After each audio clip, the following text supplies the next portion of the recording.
Hello, good morning বন্ধুরা, কেমন আছো তোমরা? সবাই আশা করছি ভালোই আছো। আমি কাকুলি। এখন বাজে সকাল 10টা। এই সময় আজকে ভিডিওটা শুরু করলাম। আশা করছি ভিডিওটা তোমাদের ভালোই লাগবে। এই যে দেখো, স্নান সেরে সিঁদুরটা পরে নিলাম, ঠাকুর ঘরে চলে আসলাম। আজকে সকালে উঠেছি খুব তাড়াতাড়ি, কিন্তু একটু বাজারে যাব বলে তাড়াতাড়ি সকালের কাজ সেরে নিয়েছি। সকালে বাসি কাজ সেরে, রান্না কিছু সেরে তাড়াতাড়ি করে কাচাকাচিটাও করে নিয়েছিলাম। সেগুলো আর দেখাইনি, সেগুলো আর ভিডিও করিনি। ভাবলাম আজকে সকাল থেকে 10টা, 10:30 থেকেই ভিডিওটা করব। এবারে পুজো দিতে আসলাম, পুজোটা দিচ্ছি। পুজো শেষ হলে রান্নাঘরে একটু যাব, একটু কিছু কাজ আছে, গ্যাস ওভেনটা একটু পরিষ্কার করব আর একটু গুছিয়ে তারপরে বেরিয়ে যাব। এই দেখো, রান্নাঘরে চলে আসলাম। এক টুকিটাকি কাজ বাকি আছে বললাম, সেগুলো করে বাজার থেকে ঘুরে আসব। আসলে বাজারে যাব কারণ আজকে নার্সারি থেকে 2টো গাছ আনবো। নার্সারিতে গিয়েছিলাম সেদিন, গাছগুলো ছিল না, তাই বলল আপনি পরে আসবেন, সেদিন কেড়ে দেব। নেই গাছগুলো, তাই আমি বলে ফোন নাম্বার দিয়ে এসেছিলাম। গাছগুলো আজকে এসছে, আমাকে ফোন করেছে সকালে। তার জন্যই আজকে একটু সকাল সকাল সব রান্না বান্না সেরে কাজটা সেরে নিয়েছিলাম। কথা বলতে বলতে বন্ধুরা, রান্নাঘরের কাজগুলো শেষ হয়ে বাজারে চলে আসলাম। এই গাছ দুটো নিয়েছি, দেখো এখানে অনেক গাছ আছে। এই গাছ দুটো নিয়েছি, আর কিছু একটু কিনে বাড়ি চলে আসলাম। সকাল থেকে এত রোদ দিয়েছে, সমস্ত জিনিসপত্র সব জামা কাপড় সব ভেজা ভেজা, অল্প প্যাচ প্যাচ করছিল এতদিন, সব রোদ্দুর খাইয়ে নিয়েছি। রোদ দিয়েছে, শুকনো হয়ে গেছে সব। হ্যাঁ, আর কতগুলো রোদে দিয়ে তারপরে বাজারে গেছি। বাজার থেকে এসে দেখি চারদিকে মেঘ কালো করে এসছে। তাড়াতাড়ি করে এই জামা কাপড়গুলো তুলে নিলাম। তুলে নিয়ে এই যে সব এক জায়গায় করে রেখেছি। এগুলো আমার ভাঁজ করতে অনেক সময় লাগবে, তাই একটু কাজটা সেরে হাতটা যখন ফাঁকা হবে তখন জামা কাপড়গুলো সব ভাঁজ করে তুলে দেব। এতদিন ধরে তো খুব বৃষ্টি হয়েছে, খুব বৃষ্টি হয়েছে, যতই শুকিয়ে রাখি তাও মনে হয় ভেজা ভেজা লাগছে, তাই ওগুলো আমি ঠিকঠাক করে গুছিয়েও রাখিনি। আমি ভেবেছিলাম রোদ উঠলে সব ওগুলোকে ভালো করে রোদ্দুরে দিয়ে তারপরে আমি ওগুলো তুলবো। যেগুলো লাগছে জামা কাপড় সেগুলো নিচ্ছি, আর যেগুলো লাগছে না সেগুলো ওরকমই রেখে দিয়েছি। আজকে সকাল থেকে এত রোদ দিয়েছে, আমি সব বাইরে দিয়ে, তাই সকালে আর ভিডিওটা করা হয়নি। তাই বেলা হয়ে গেল সকালে, তাই সব কাজ সেরে নিয়েছি তাড়াতাড়ি করে। সব জামা কাপড়গুলো সব রোদ্দুর টোদ্দুর দিয়ে কেচেওছি আজকে অনেক। এগুলো অনেকটাই শুকিয়ে গেছে, আর কিছু একটু ভেজা ছিল, সেগুলো মেলে দিয়ে গেছিলাম। এসে তো দেখি এত মেঘ করেছে, সব তাড়াতাড়ি করে সব তুলে নিলাম। ওগুলো আস্তে আস্তে করে সেগুলো গুছিয়ে নেব। এখন বেশিক্ষণ বৃষ্টিটা হয়নি, অল্প একটু হলেও এত মেঘ করেছিল, ভেবেছিলাম অনেকই বৃষ্টি হবে। তারপরে দেখি মেঘটা কেটেও গেছে।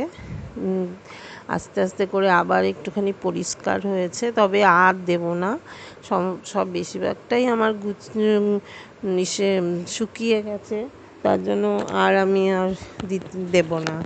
এবারে নিচের ঘরে আসলাম। নিচের ঘরে একটু ঘরটা পরিষ্কার টরিষ্কার করে, আর সকালবেলা 2জন কাস্টমার এসেছিল, যার জামা কাপড় একটু দেখেছিল, সেগুলো সব পড়ে আছে এলোমেলো, গোছানো হয়নি, তাই সেগুলোকে একটু গুছিয়ে নিচ্ছি।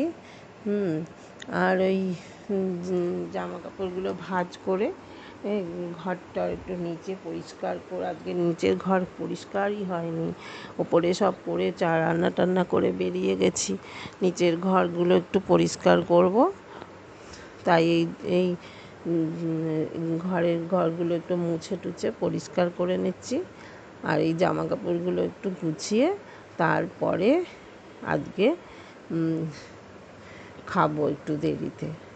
ওগুলো পরিষ্কার টরিষ্কার না করে নিলে তারপরে খেতে খেতে বসলে না কোনো কাজ পড়ে থাকলে খুব অস্বস্তি হয়।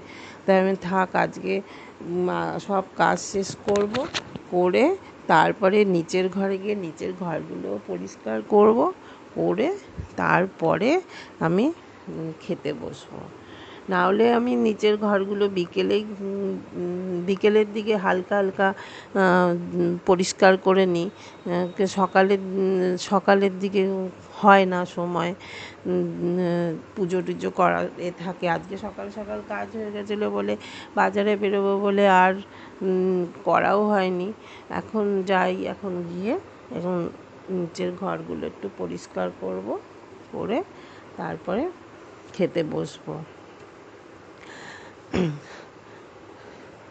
রান্না বান্না তো হয়েই গেছে। সকাল থেকে ঘুম থেকে ওঠার পর বৃষ্টি হচ্ছিল ভেবেছি, কিন্তু না, দেখি বাইরে না অন্য একটা কী শব্দ হচ্ছে। আর তাড়াতাড়ি করে খুলে দরজা জানলা খুলে আমি দেখি তো বৃষ্টি হচ্ছে নাকি, আর কিসের শব্দ হচ্ছে না দেখি তো বৃষ্টি হচ্ছে না। তারপর আস্তে আস্তে বেশ সুন্দর রোদ উঠেছে চারদিকে। আমি তখন ভালোই লাগলো, এত সুন্দর রোদ উঠেছে। আমি না, এত সুন্দর রোদ উঠেছে, আজকে যাবোই গিয়ে নার্সারি থেকে গাছগুলো নিয়ে আসবো। ফোন করেছে যখন, নিয়ে আসি। তার জন্যই তাড়াতাড়ি চান পুজো সব সেরে নিলাম। বাইরের ব্যালকনিতে কতগুলো গাছ ছিল, ব্যালকনির গাছগুলোকে একটু একটু করে জল দিয়েছি। আসলে বৃষ্টির জল ব্যালকনির গাছগুলো তো পায় না, বৃষ্টির জল একটু কমই পায়। যখন বৃষ্টি থাকে তখন বৃষ্টি বাইরে থাকলে উঠোনে যেই গাছগুলো আছে বাইরের দিকে, সেই গাছগুলোতে বেশ ভালো ভেজা আছে। এখন তো আর জল দিতে হচ্ছে না, কতদিন ধরে গাছে জলও দেওয়া হচ্ছে না, বৃষ্টি হচ্ছে। কিন্তু এই ব্যালকনির এই গাছগুলো মাটিগুলো শুকিয়ে যায়, জল অত পায় না।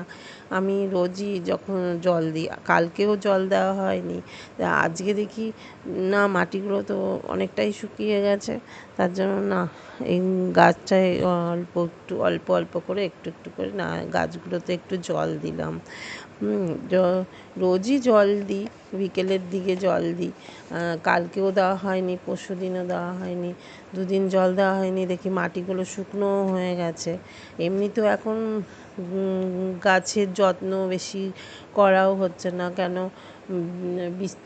বৃষ্টি হচ্ছে বেশি গাছের যত্ন না হলে গাছগুলোকে একটু মাটিটা খুঁড়ে টুটে দিতে হয়। গরমকালে এগুলো বেশি করা, বর্ষাকালে বৃষ্টির জল পড়ে, অত অসুবিধে হয় না। আর মাটিতে পোতা গাছগুলো তো কোনো অসুবিধেই নেই। খুব বড় হয়ে গেছে আমাদের গাছগুলো, তাড়াতাড়ি করে বেড়ে যাচ্ছে। তার জন্য ব্যালকনির গাছগুলোর একটু অসুবিধে, রোদ জল একটু বাইরে বৃষ্টির জল একটু রোদ্দুর না লাগালে না গাছগুলো বড় হতে চায় না।